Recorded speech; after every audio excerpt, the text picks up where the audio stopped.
Gambaran tahun 2022 adalah Kolo Sungsang. Kolo artinya zaman, Sungsang artinya terbalik. Jadi 2022 itu identik dengan sesuatu hal yang sudah terbalik. Maksudnya yang dulu nggak dilakukan, sekarang dilakukan. Atau yang sekarang dilakukan, maksudnya gini, yang dulu dilakukan, sekarang nggak dilakukan. Atau yang dulu nggak dilakukan, sekarang dilakukan. Lalu, gejolak alam. Gejolak alam di tahun 2022 itu juga serba terbalik. Yang biasanya siklus ada di bulan ini, nanti jadinya siklus di bulan ini. Yang tadinya siklus di bulan satu, nanti akan ada di bulan 5 dan sebagainya. Jadi semua itu serba terbalik. Kemudian dari sisi humanisme, dari sisi psikologi manusia di tahun 2022 itu sudah mulai lebih aneh. Sudah mulai lebih kebalik-balik nggak karu-karuan. Itu itu gambaran dari Kolo, Kolo Sungsang. Lalu nilai positifnya apa di tahun Kolo Sungsang? Ketika kita menemui tahun zaman Kolo Sungsang, maka eh, ya apa yang kita lakukan itu bisa mendatangkan rezeki. Itu kelebihannya. Jadi apa yang kita lakukan itu bisa menghasilkan. Kamu joget-joget, misalnya juga kamu bercerita menghasilkan, kamu menjual sebuah ekspresi kesedihan, emosional dan sebagainya. Itu lebih banyak kegiatan Anda, walaupun kegiatan nggak jelas sekalipun, itu berpotensi menghasilkan nilai plus dari Kolo Sungsang. Tapi kembali lagi, yang paling berbahaya di Kolo Sungsang adalah keterbalikan-keterbalikan yang sifatnya adalah tahun Kolo Sungsang akan membuat nyawa lebih tidak berharga. Tahun Kolo Sungsang akan mengiringi langkah tokoh-tokoh penting di Indonesia yang berguguran. Tahun Kolo Sungsang hmm, membuat tokoh publik, orang-orang populer itu berguguran. Dan tahun Kolo Sungsang membuat eh, tindak kejahatan semakin semakin seperti binatang. Tapi kembali lagi bahwa prediksi atau analisa atau ramalan atau apapun itu sebutannya, tentu kan kita tidak berharap. Bah, jujur agak sedikit berat ketika harus mengatakan nilai negatif dari tahun Kolo Sungsang, gitu ya. Yang pastinya ini baru prototype. Kok prototype? Ini baru spoiler.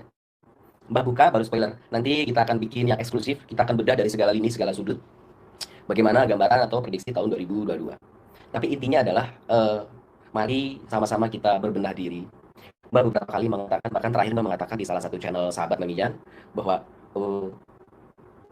di era sekarang, di era modern, di zaman teknologi, di zaman yang semua serba mudah, serba transparan, ternyata ada satu hal yang mengkhawatirkan, yaitu orang-orang jauh dengan Tuhan, orang-orang jauh dengan yang di atas. Mbah nggak berbicara soal agama tertentu atau keyakinan tertentu, tapi hampir seluruhnya, atau kita ngomong manusia, itu sudah benar-benar jauh dari Tuhan.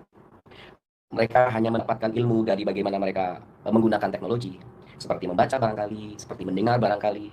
Mereka belajar banyak pengetahuan dari secara online dan sebagainya, tanpa melalui mekanisme guru dan murid, yang menyebabkan mereka semua jadi jadi sungsang, jadi terbalik. Sungsang itu bahasa Jawa, sungsang itu artinya ya terbalik. Kalau teman-teman mau ngecek lagi tentang prediksi tahun 2021 ini, di tahun sekarang, Mbak sebut sebagai Kolorawe. Kolorawe itu adalah tahun gatal. Nah, kalau tahun 2022, tahun Kolosungsang.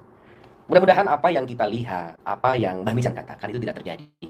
Karena sebaik-baiknya doa adalah doa yang terbaik. Sebaik-baiknya ucapan adalah ucapan yang terbaik. Sebaik-baiknya harapan adalah harapan yang positif.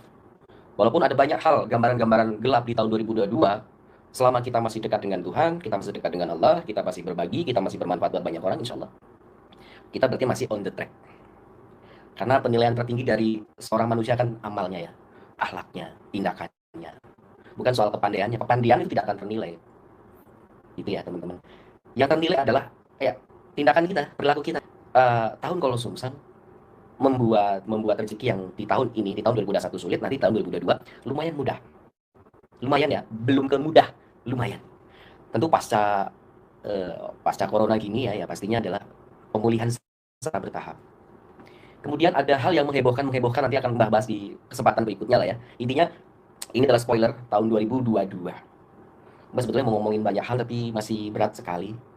Dan Mbak sepanjang tahun 2020, 2021 memang tidak pernah aktif lagi untuk memberikan prediksi-prediksi kepada teman-teman dimanapun Anda berada. Karena apa? Karena alasan satu-satunya kita masih dalam kondisi pandemi. Jadi kita nggak perlu harus ngomongin hal-hal yang justru malah menambah beban pikiran masyarakat di luar sana. Tapi khusus tahun 2022, mau nggak mau harus disampaikan, kita harus menyampaikan bahwa tahun kalau sungsang punya nilai positif dan punya nilai negatif. Berapa takarnya? Positifnya mungkin sekitar 25%, negatifnya 75%.